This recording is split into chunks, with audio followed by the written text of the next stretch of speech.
Kainin natin to. Iba't ibang gummy cubes. Tara, let's go! Hala, paano natin kakainin yung nasa dulo yan? Pero syempre guys, bago natin kainin yung mga yan, don't forget to follow me and comment sa comment section next kakain natin ha.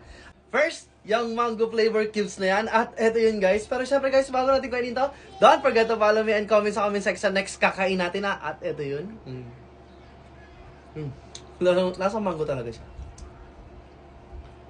Next naman, yung color red na cubes na yan. At ito yun, hindi ko alam yung lasa. Tikman natin.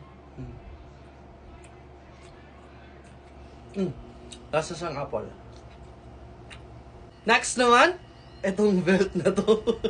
Hindi naman natin pwede pa.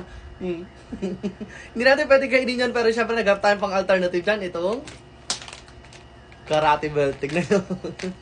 Karate belt. Tignan natin. Ito yun. O diba? Belt na rin yan. Dami oh.